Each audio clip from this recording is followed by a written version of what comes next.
That's insane. I don't think I'm gonna make it. Welcome back to the channel. I'm Big Mike, and today we're gonna do a meet recap of the USPA John Griffin, and we're gonna go over my bench day, which was today. So let's get started with the recap. We weighed in, we weighed 165 pounds on the dot, so we got to compete.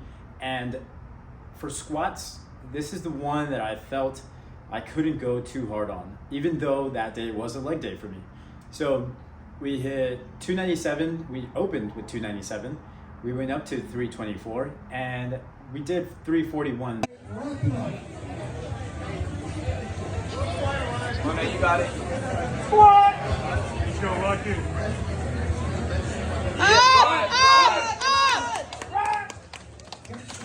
I felt like I had no gas in the tank, and maybe that's because the meat was moving really slow, and that's, that happens from time to time. Sometimes you have to kind of sort of mentally prepare yourself for that and space out your warm-ups accordingly.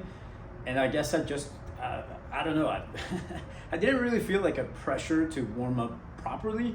I just didn't take very long, I don't think.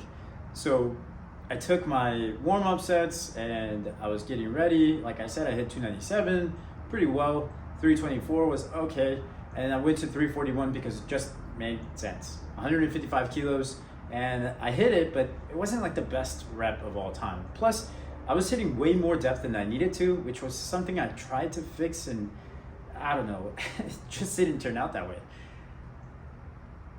Anyway, we got it, and that moved us on to bench.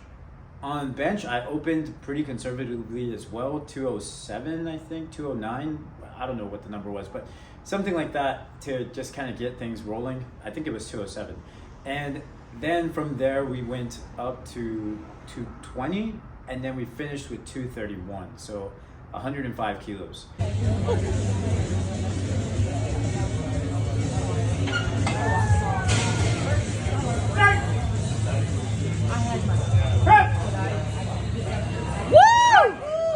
That one did not move well at all. I've been feeling like my shoulders take a lot of the lower portion of the rep, and I want to make a light touch on my chest, but it just doesn't happen. It's almost like it gets too heavy and it just sinks right into my chest. My chest doesn't want to stay up. I feel all the tension in my shoulders, and it's not great. Deadlifts went pretty good actually. 407 wasn't all that hot, but 430 and then 451.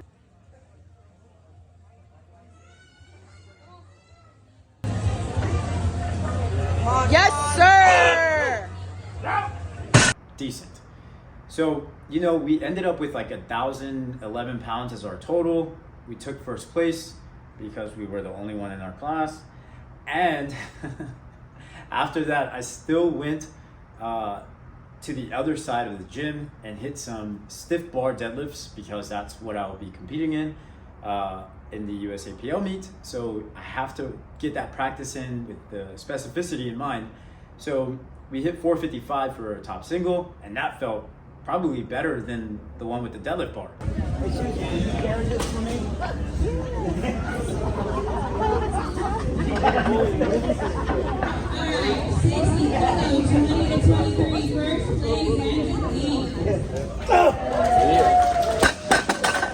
All things considered, I think I did pretty well.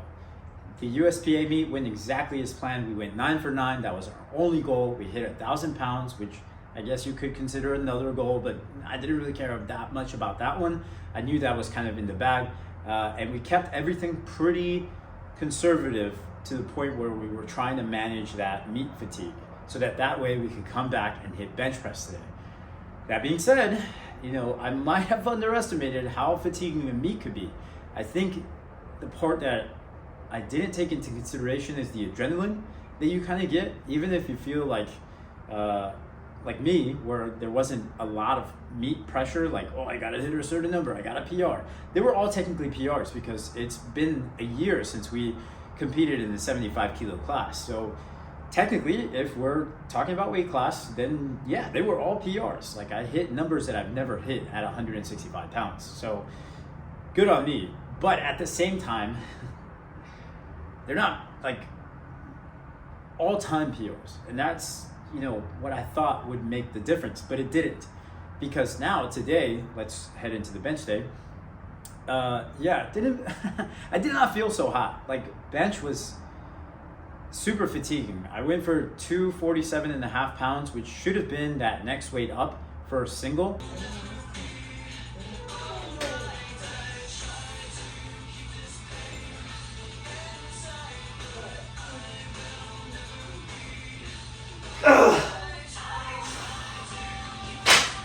Definitely, without a doubt, no kind of convincing me that it was not, and it was RPE 10. And you know, I learned my lesson from squats. I didn't try that set again. I went down by 2.5 kilos and still RPE 10.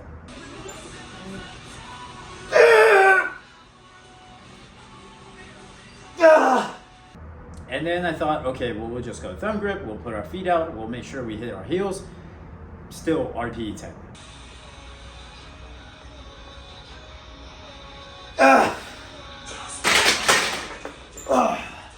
All 3 sets were RPE 10. There was no way I could add more weight or add another repetition. Didn't matter what I did. It's just, they were grinders. And I know that's gonna screw me up, if not has screwed me up already. So what are we gonna hit next week? How are we supposed to do that? Those are the questions that I'm asking myself, and I'm having this internal battle of like, damn, did I mess up? Should I have gone lighter? Should I not have compared myself to the last prep? And now I'm kind of just stuck. I have to take a heavier weight or I have to deload. And I really don't want to hit a 2-week deload. That sounds insane to me. It sounds like too much. It sounds like I'll be untrained. And by the time the meet rolls around, I just won't even have the specificity over like the actual high loads to be able to perform the way I want to. But at the same time, if I add weight for next week and I fail it, then for sure I will not recover in time. So what do I do? I don't know. I have to figure that out. The meet went well, and that's great. But now my bench day has kind of suffered, and I think bench altogether will suffer for that. So I don't know, kind of a win-lose. Anyway, that's the end of the video. I hope you guys enjoyed it. Leave a comment in the comment section below. Like this video if you like this type of content. It's not gonna be all good days, you know. Some you win and then some you lose. Either way, I will see you guys in the next flex.